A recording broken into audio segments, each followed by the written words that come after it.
Y nos toca un pasaje emblemático, un pasaje que muchos conoceréis de memoria, que ha sido el consuelo para muchas y muchas generaciones. Y hoy toca profundizar en este pasaje. Y está en Romanos capítulo 8, versículo de 28 al 29, y lo he titulado así: saber que hay un propósito nos ayuda a ser positivos. No hay cosa peor que vivir la vida sin propósito. Pero saber que Dios tiene un propósito, esto nos ayuda a ser positivos. Eh, esto no... Vale, ¿sabéis esta historia, ¿no? Que llega un paciente a un médico y le dice el médico: le quedan 6 meses de vida. ¿Pero qué me dice? ¿Y esto por qué, no? Y dice: pues tiene un cáncer con metástasis por todo el cuerpo, por todas partes. Le quedan 6 meses de vida. Entonces el paciente dice: entonces, ¿qué puedo hacer? Pero no hay un tratamiento. Dice: deje usted de fumar, se acabó el tabaco, deje usted de beber, ni una copita, ni una cerveza, fuera todo el tema del alcohol. Comida sana, verduras, vegetales, borraja, espinacas, deporte. Por favor, no solamente pase usted, sino haga usted un esfuerzo para correr incluso 10 minutos 3 veces a la semana. Y sexo, nada, abstinencia sexual y tal. Y entonces el paciente le dice: pero bueno, ¿y usted cree que con esto viviré más? Y entonces dice: pues no sé si viviré aún más, pero lo que usted viva se le va a hacer muy, muy largo, ¿no? Esta es una frase. Ahora, algunos toman esta historia, ¿no? Como esta frase, ¿no? Que dice que no hay mal que por bien no venga. No hay mal que por bien no venga. Y muchos tomamos este pasaje de esta forma, porque sabemos que a los que aman a Dios todas las cosas les ayudan a bien. Y entonces decimos: bueno, esto alguna forma hará que el Señor lo conduzca bien. Pero es que esto va mucho más allá, ¿vale? Ahora, hay textos bíblicos como este que son monumentales, son tan importantes que seguramente lo habréis memorizado. Yo, por lo menos, es uno de los primeros textos que memoricé en mi vida, porque realmente en las tempestades, y hablo de las tempestades aquí pensando en la Dana, eh, podemos echar mano de ellos, ¿no? Y todos seguramente habremos echado mano de este versículo en muchas ocasiones. Sin embargo, y esto es muy importante, no podemos aislar este pasaje. Tenemos que verlo en su contexto. Todo texto tiene que ser visto a la luz de su contexto. Y para muestra un botón. ¿Os acordáis de este pasaje? Filipenses 4:13. Todo lo puedo en Cristo que me fortalece. No lo sabemos de memoria. Si no te lo sabes, apréndetelo ahora. Todo lo puedo en Cristo que me fortalece. ¿Pero alguien sabe Filipenses 4:14?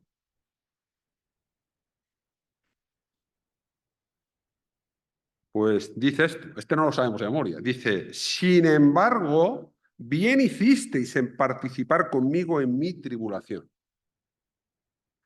Ahora, ¿por qué no sabemos Filipenses 13 y no nos sabemos Filipenses 14?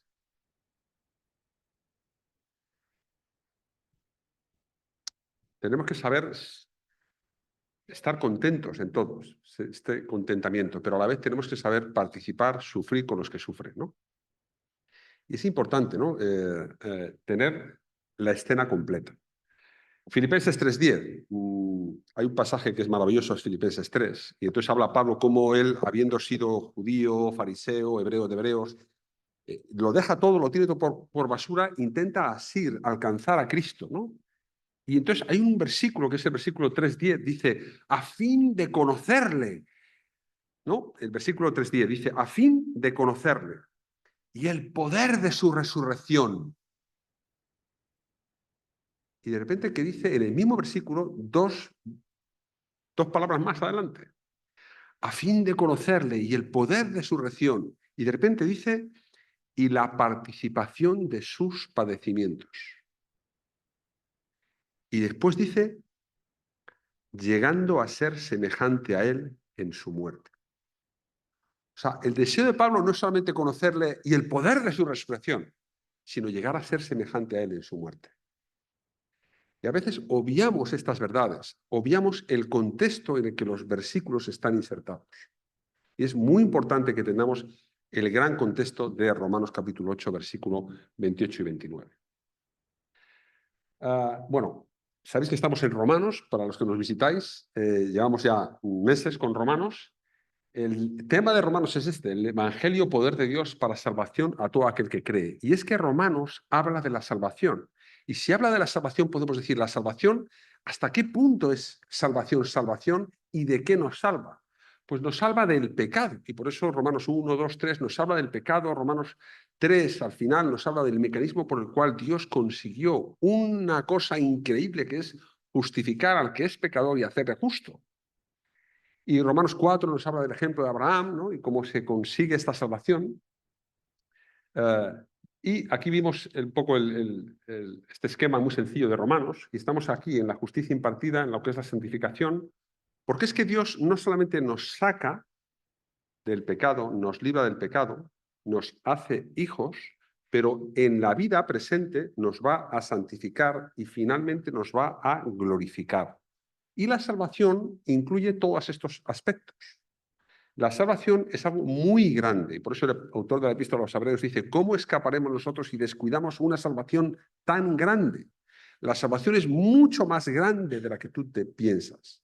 No es solamente decir, Señor, perdona mis pecados. No, es que es algo mucho más. Lo vamos a ver ahora. Ahora, ya centrándonos un poquito en Romanos capítulo 8, si me podéis acompañar, si queréis, si tenéis vuestras Biblias o vuestros móviles, Romanos capítulo 8. Estamos en Romanos capítulo 8, este capítulo que es también increíble. No me da tiempo a hablar de todo Romanos 8, pero hay algún aspecto que me interesa. Dice el versículo 16. El Espíritu mismo da testimonio a nuestro espíritu de que somos hijos de Dios. Y es que uno de los propósitos de la salvación es que Él nos va a hacer hijos, nos hace hijos de Dios. Mirad cuál amor nos ha dado el Padre en que seamos llamados hijos de Dios. Ahora, dice, y si hijos, también herederos. Los hijos son herederos. Dice, y coherederos con Cristo, si es que padecemos juntamente con Él, para que juntamente con Él seamos glorificados. Y este aspecto final, futuro, de la glorificación de los hijos de Dios, es uno de los aspectos de la salvación. Dice, pues tengo, versículo 18, por cierto, que las aflicciones del tiempo presente no son comparables con la gloria venidera que en nosotros ha de manifestarse. Por tanto, la esperanza del cristiano es que aunque sufre y padece aflicciones en el tiempo presente, tiene la mirada puesta en que algún día se va a manifestar todo lo que hemos de ser, que somos hijos de Dios, que somos herederos y que seremos glorificados. Ahora, fijaros este versículo. Ahora, en este tiempo en el que estamos, dice, y de igual manera el Espíritu nos ayuda en nuestra debilidad. Estamos en un tiempo de debilidad. Que pues, ¿qué hemos de pedir como conviene? Dice, no lo sabemos. Ahora, tenemos muchas dudas, muchas incertidumbres, muchas historias que no tenemos ni idea de cómo va nuestra vida, ni cómo va la vida de los demás, Señor, ayúdame. Esto de y no lo sabemos se va a dar de bruces con el versículo 28 que vamos a ver. Dice, y sabemos que los que aman a Dios, todas las cosas les ayudan a bien. O sea que por una parte está el no sabemos cómo funciona esto, y estamos en debilidad y en aflicción y en tormento, pero por otra parte dice que y sabemos. No sabemos y sabemos. No sabemos y sabemos. Y la vida cristiana consiste en esta tensión entre el no sabemos y el y sabemos.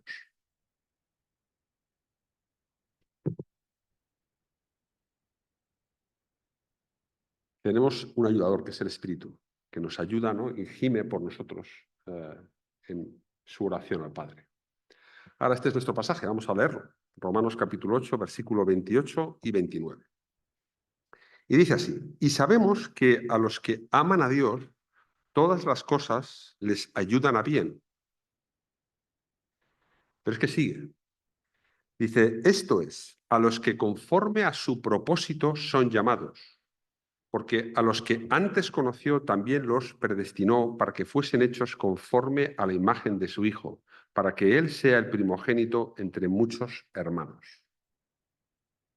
No sabemos la primera parte de Romanos 8:28, pero tenemos que continuar la segunda parte de Romanos 8:28 y el versículo 29. Ahora, el bosquejo de este pasaje es muy sencillito, pero muy, muy profundo, y me ha costado mucho que las dos cosas empiecen por P, ¿no? Propósito, 1, 2, nos ayuda a ser positivos. Saber que Dios tiene un propósito nos ayuda a ser positivos. Y vamos a empezar casi con el propósito y después con la positividad. Vamos casi a empezar con el final del 28 y 29 y luego vamos a ir al 28, ¿vale? Y luego tendremos una conclusión. Ahora, mirad, hay muchos textos, a veces, que requieren una explicación, porque son tan complejos que necesitamos mucho tiempo para explicar lo que realmente el autor quería decir a los receptores de la epístola, ¿vale? Pero a veces hay textos que son muy sencillos, los entendemos todos, es algo muy sencillo, y lo que tenemos que hacer es, vale, pero dame un ejemplo, pero ¿cómo lo aplicas a la sociedad en la que vivo ahora mismo? ¿Vale? Entonces, algunos textos son para explicar y otros textos son más para aplicar. Este combina ambos aspectos. Parte necesita explicación y parte aplicación. ¿Ok? Aunque me voy a fundar... en este domingo vamos a acentuar un poco la aplicación y el domingo que viene, no, el siguiente, que seguiremos con el versículo 30, hablaremos un poquito más de explicación de algunos términos que son complejos. ¿Vale? Bien. El propósito. Bueno, ahí lo tenéis. Dios tiene un propósito, un plan, un programa. Él ha determinado un plan para tu vida, para la mía y para este mundo. No vivimos según el caos, el azar, el albur. Esto no. Cada vez que te encuentras con alguien, es porque Dios ha querido que te encuentres con alguien. La providencia consiste en esto, en que Dios organiza, orquesta todos los elementos que son absolutamente naturales y sin ningún problema, para que al final todo concurra a que suceda lo que Dios ha determinado. Me cuento muchas veces que estuve a punto de ser asesinado por una tortuga. Yo iba caminando con mi madre que me iba tirando del brazo. Venga, ven, para que llegamos tarde. Entonces yo iba ahí, mamá, es que iba rezagándome. Y entonces cogió, me dio un tirón y justo cuando dio un tirón cayó una tortuga desde la calle Cartagena, donde yo vivía, de un quinto piso, cayó una tortuga así enorme y ¡chu! Me rozó así el pelo. Y ¡pum! Se oyó una cosa y dice, mamá, ¿qué es esto? ¿Qué ha pasado? Entonces estaba dada la vuelta a la tortuga y no sabíamos qué era. Y luego le dimos la vuelta y la tortuga había muerto y yo había sobrevivido al impacto, ¿no? Ahora, imaginaros que viviéramos la vida. No, las cosas pasan porque tienen que pasar. El plan de Dios para Miguel Torralba, muerto y claudicado por una por una pobre tortuga. Dios determina cada suceso cronológicamente y espacialmente para que nada que suceda, ¿vale? Suceda por el caos o el azar. Ahora, el propósito, y esto es súper importante, el propósito no es que seas feliz. El propósito es que llegues a ser conformado a la imagen de su Hijo. Ese es el propósito de Dios. Todas las cosas las va a orquestar Dios para que algún día llegues a ser como Cristo. Y utiliza la palabra iconos, que es la palabra estatua. Y la palabra estatua no es como una metáfora, es como que una perla refleja algo de gran valor. La palabra estatua implica que Dios tiene que, con su cincel, ir quitando capas para llegar a hacer algo que asemeja a lo que es su Hijo. El objetivo de Dios con todas nuestras adversidades, cosas buenas que nos pasan y cosas malas, es que al final lleguemos a ser conformados, hechos semejantes a Cristo. Seamos cuál es Él. Y luego además seremos un medio para que Cristo sea el primogénito, el prototokos, ¿no? El primer nacido, primogénito entre muchos hermanos. ¿No es increíble que pensemos que somos hermanos de Cristo? porque somos hijos de Dios. Tener esta esperanza es fundamental, que Dios se ha propuesto que lleguemos a ser conformados a la imagen de Cristo para que Él sea el primero, el primogénito entre muchos hermanos que somos tú y yo, ¿no? Ahora, esto lo leemos muchísimas veces. Voy a solamente coger un versículo para afianzar en vuestros cerebros esto, ¿no? Gálatas 4:19 dice Pablo a los Gálatas: hijitos míos, por quienes vuelvo a sufrir dolores de parto hasta que Cristo sea formado en vosotros. El concepto que los cristianos somos cristitos es fundamental en las Escrituras. Dios se ha propuesto que tú reflejes quién es Cristo, que tú seas cual Cristo es.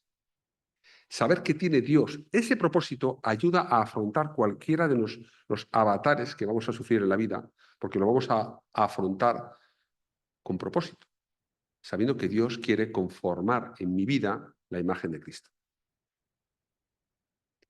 Ahora, aquí utiliza dos palabras, son dos palabras que no voy a profundizar hoy, profundizaré más dentro de 2 semanas, que es la palabra en griego proegno, que dice a los que antes conoció. Y luego utiliza la palabra proorise, que es también los predestinó. Son dos palabras que se las traen, pero simplemente comentar en la primera, no es que dice, no, la palabra como a los que antes conoció, que es una sola palabra en el texto griego, no es simplemente que Dios estaba informado de lo que ibas a hacer en tu vida, de lo que iba a pasar. No, esa palabra antes conocer, esa palabra conocer es una palabra muy técnica, es una palabra que habla de una intimidad. Dios en los pasillos del tiempo de la eternidad te conoció, llegó a intimar contigo. Y en base a eso te priorizó, fijó tu destino, fijó tu horizonte. Dios te dio salvación antes de que existieras. De esto hablaremos más largo y tendido en un par de semanas. ¿Y el destino cuál es nuestro destino? Nuestro destino es ser como su Hijo, sin morfus, de la misma forma que el Hijo. Por supuesto, no es que vamos a ser como Cristo, como Dios, en cuanto a sus atributos absolutamente incomunicables. Nunca seremos omniscientes, ni omnipresentes, ni omnipotentes, no. Pero tendremos el amor, la paciencia, el perdón, ese fruto del Espíritu que Cristo tiene, lo tendremos en nosotros. Ahora, ese es el propósito, que lleguemos a ser conforme a la imagen de su Hijo. Y eso nos ayuda a entender el versículo tan maravilloso a que de tanto echamos manos. Y sabemos que todas las cosas ayudan a bien a los que conforme a su propósito son llamados. Vamos al versículo 28, a ser positivos. Ahora, todas las cosas nos ayudan a bien. Esta palabra, todas las cosas ayudan a bien, es solamente una palabra en el original y se traduce como todas las cosas redundan en bien, todas las cosas cooperan, todas las cosas actúan, contribuyen para el bien. Se produce una sinergia. Y aquí necesito un voluntario. Claro, no. No. A ver, Michael, muy sencillo. Sabemos que eres economista y a ti se te dan bien los números. Entonces quiero, a ver, que nos hagas esta suma y multiplicación, ¿vale? A ver, -2. Básicamente debes 2 ovejas, ¿vale? -2.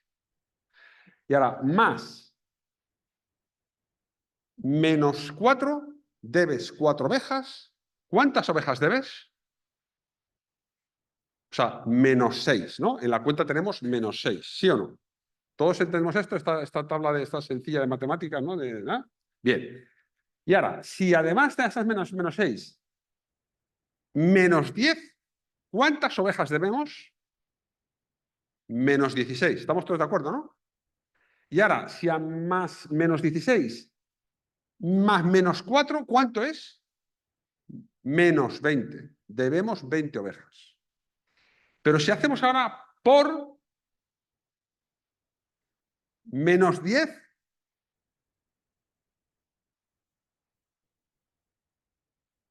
$200, y está en verde, está en positivo. ¿Cómo puede ser? Ruth dice, no me convences, me has timado.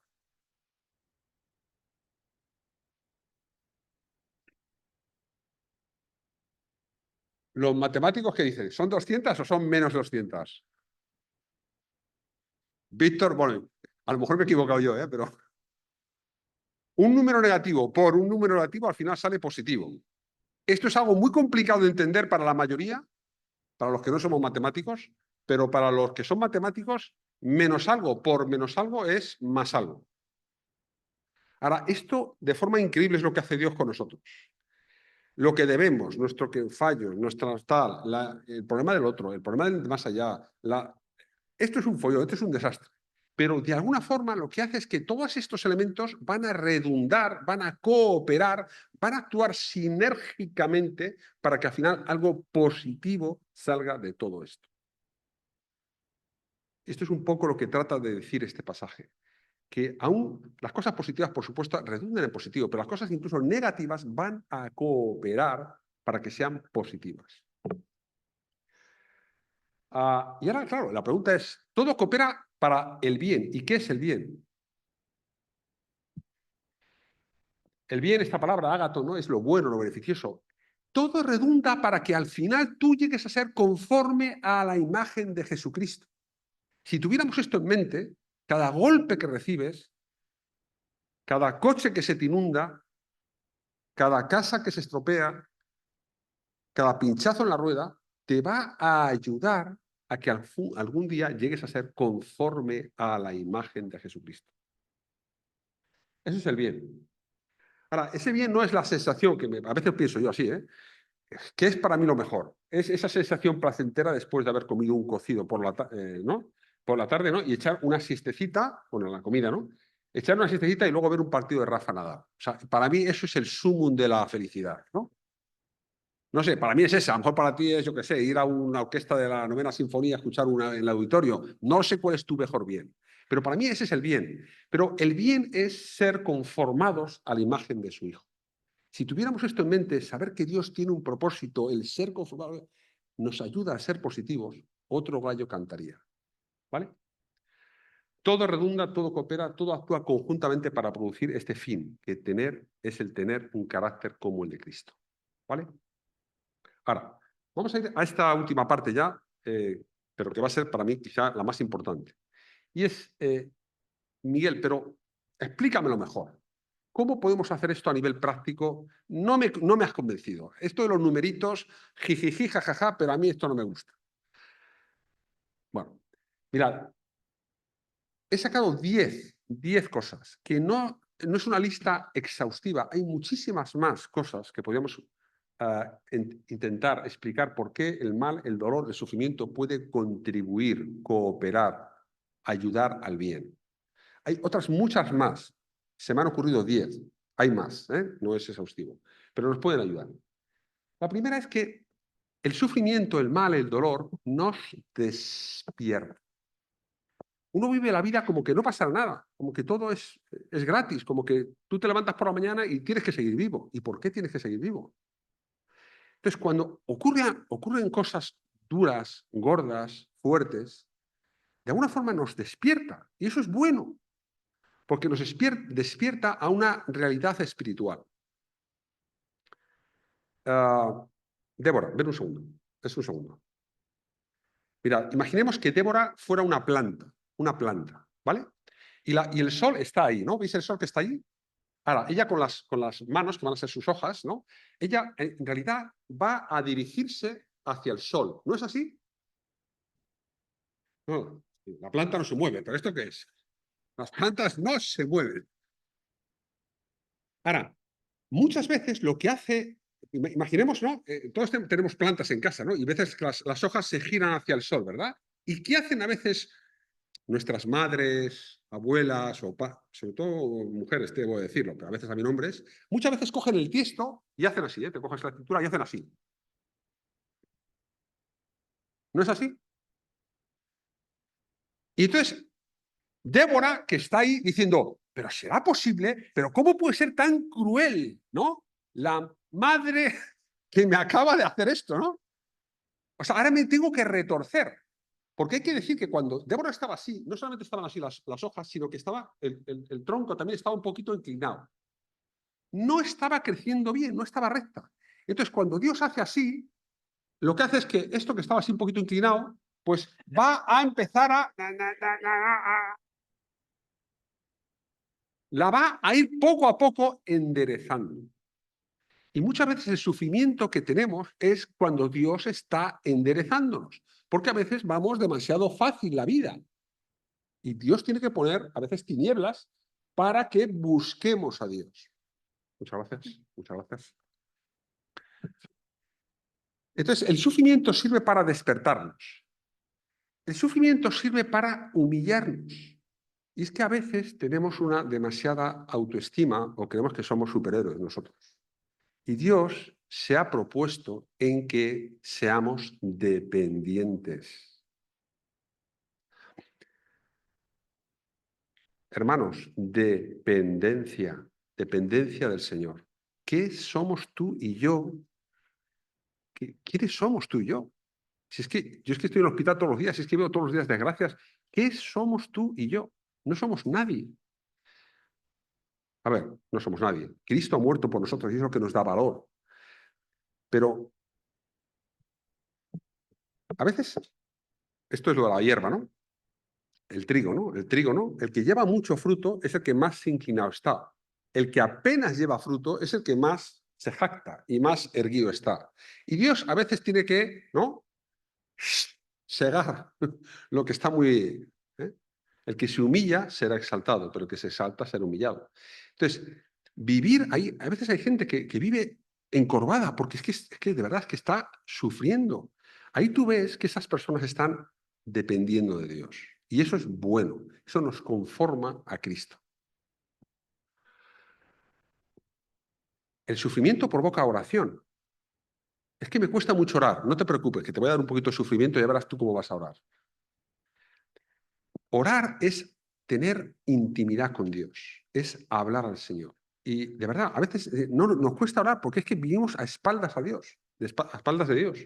Pero muchas veces el mal, el sufrimiento, las desgracias nos ayudan a volvernos a Dios y decir, Señor, te necesito. Y solamente por eso merece la pena. ¿Qué hizo volver en sí al hijo pródigo? El hambre, cuando estaba comiendo las algarrobas de los cerdos. Digo, ¿qué estoy haciendo aquí? Y entonces dijo, voy a volver a la casa de mi padre y diré, he pecado contra el cielo y contra ti, ¿no? No soy digno de ser llamado tu hijo. El sufrimiento nos vuelve hacia Dios. Luego, el sufrimiento induce a anhelar las cosas celestiales. ¿No creéis que estamos demasiado apegados a las cosas terrenales? Mi coche, mi ropa, mis cascos, mi gimnasio, no sé, cada uno tenemos nuestras cosas cuando las perdemos, ¡ay, Dios mío, he perdido esto y tal!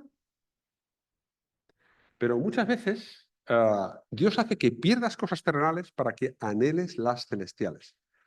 Esto de ACAM es una asociación cristiana de alta montaña que iremos dentro de 2 semanas, un sábado por la tarde, a reunirnos después de hace muchos años. Y había una cosa muy bonita en ACAM que era, nos tirábamos una semana en la alta montaña, hacíamos escalada en picos diferentes, picos de Europa, Pirineos, Gredos, y eran unos días miserables, mucho sufrimiento. Comíamos siempre comidas estas de lata, o sea, era horrible. O sea, yo a veces siempre decía, pero ¿quién me ha mandado a mí meterme en esta historia? O sea, es que no puedo más. O sea, era súper duro, súper difícil y tal. Pero, ¿sabéis cuál era el tema? El tema es que al final era la gran comilona de acá, ¿sabes? Era un buffet libre, podíamos comer lo que queríamos, ¿sabes? Entonces, anhelar el final nos permite afrontar las latas de estas de judías o de los cornflakes de estos con leche en polvo, así que me daba no sé qué, ¿sabes? Toda una semana viviendo así para al final la gran comilona. Saber que hay algo que te espera te ayuda a soportar con entereza las desgracias que pasan en la vida, ¿no? Luego, evita el apego a las cosas de esta vida. Hemos dicho ya, ¿no? Muchas veces tenemos agarrados muy fuertes las cosas de esta vida.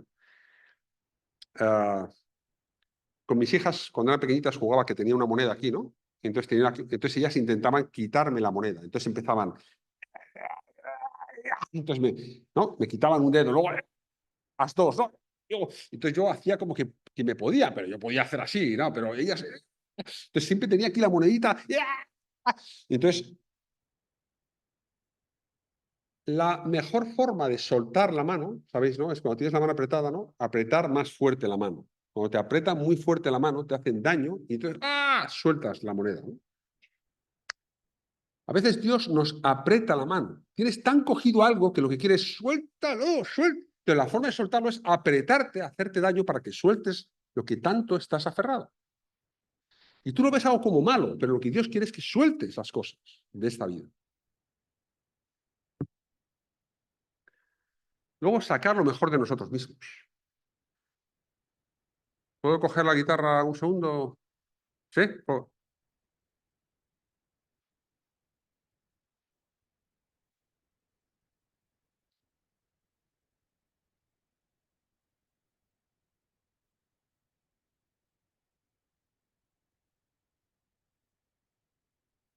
A ver, voy a desafinar la guitarra de Pablo, ¿no?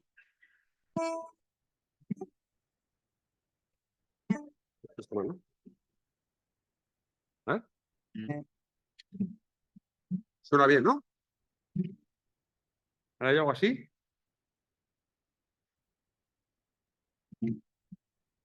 No está mal tampoco.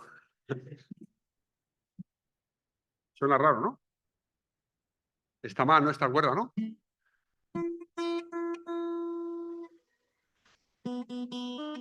Entonces, a veces lo que hace Dios es que coge...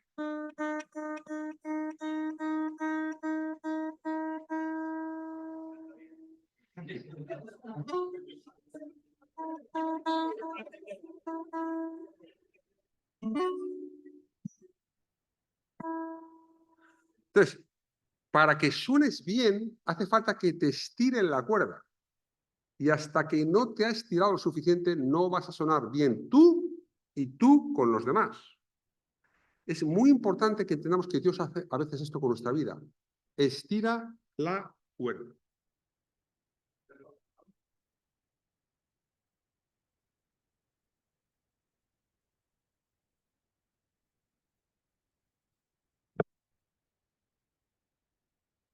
En ocasiones el sufrimiento y el mal es el resultado de nuestro pecado. Esto no debemos olvidarlo. A veces decimos, Señor, ¿por qué? Porque te está señalando algo que estás haciendo mal. Jonás huyó de Dios y Dios creó esta tormenta.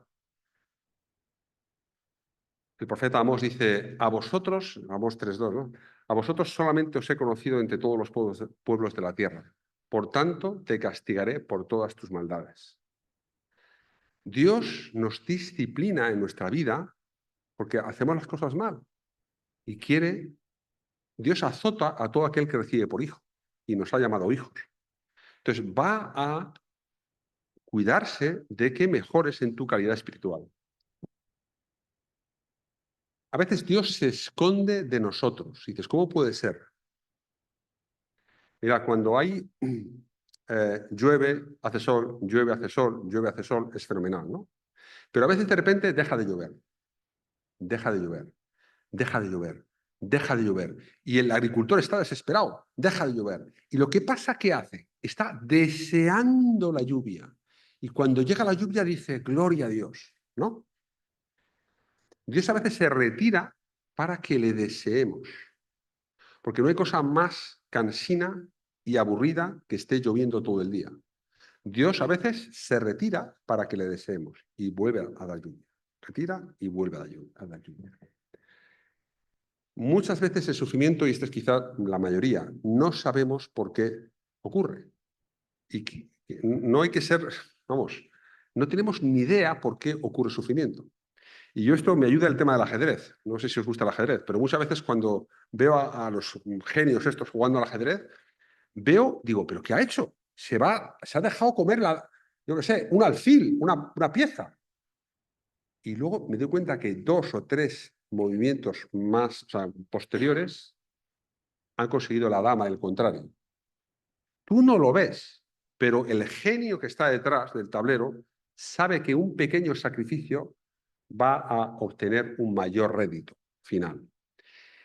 A veces el sufrimiento no va de ti. Tú no eres el ombligo del mundo. A veces el sufrimiento, que tú estés mal, sirve para que, por ejemplo, si Asun está mal y llega Valentín y va a visitarla, le ayuda, despierta en él toda su compasión, el sufrimiento de ella no es por ella, es para sacar de Valentín todo lo que Dios quiere sacar de Valentín. Entonces nosotros nos vemos a nosotros mismos sufriendo y lo que Dios quiere es bendecir a otros haciéndote bien a ti. O sea, que hay muchas veces que desconocemos por qué Dios hace y permite que suframos. Y por último, nos ayuda a valorar más a Cristo. ¿Os acordáis de la mujer pecadora en Lucas capítulo 7, que ungía los pies con sus lágrimas? Ahora, era una mujer pecadora. El pecado puede incluso redundar y cooperar para la gloria de Dios. Pues Jesús, una de sus conclusiones fue: al que mucho se le perdona, mucho ama, pero al que poco se le perdona, poco ama. Cuando abunda el pecado, sobreabunda la gracia. Y eso nos llena de admiración y de pasmo ante la gracia de Dios. Ahora, no haremos como dice Romanos 6, ¿no? Pecaremos para que la gracia abunde. En ninguna manera, ¿no? Porque los que hemos muerto al pecado, ¿cómo viviremos aún en él, ¿no? Romanos 6, versículo 1. Bueno, para resumir, Miguel, no entiendo nada, esto no entiendo. O sea, yo no sé, mi vida es un caos, es un desastre, todo va regular. Entonces, lo que hay que hacer es siempre dar la vuelta al reloj, ¿no? Tú tienes tu reloj que siempre va en una dirección, ¿no? Pero cuando das la vuelta al reloj, ves muchas veces que hay muchas arandelas o no sé cómo se dice esto, ¿no? ¿Cómo se dice? Engranajes, que unos van en dirección de las agujas del reloj y otros van en contra de las agujas del reloj. Entonces, parece que nuestra vida es algo así. Unas cosas van así y otras cosas van así. Si tú miras esto y dices, pero bueno, ¿cómo puede ser que esto yendo para atrás? Pues mira, yo no lo sé, pero todas las cosas ayudan, cooperan, redundan, actúan sinérgicamente para que todo al final conduzca a que el reloj dé bien las horas. Otro ejemplo es el clásico, el del tapiz, ¿no? Tú muchas veces ves el tapiz de esta forma, ¿no? No lo ves. La parte de abajo. Pues mi vida es un caos, pero cuando le das la vuelta, ¿no?, al tapiz, te das cuenta que todo tiene un orden y un sentido. Tú no lo ves muchas veces, pero Dios está haciendo un buen tapiz contigo. Ahora, la mayor discrepancia, paradoja, locura, en el sentido de que cómo puede ser esto bueno, es la cruz de Cristo. ¿Cómo puede redundar esto para bien? No ha habido cosa más horrorosa, más sin sentido, más aberrante, más blasfema, más sacrílega que Cristo, el Hijo de Dios, el Santo de Dios, muriendo en una cruz como un pecador. Nada hay como esto. ¿Cómo puede redundar eso para bien? Pues Dios hace que la muerte de Cristo sea tu vida y la mía. Que su resurrección sea tu resurrección y la mía.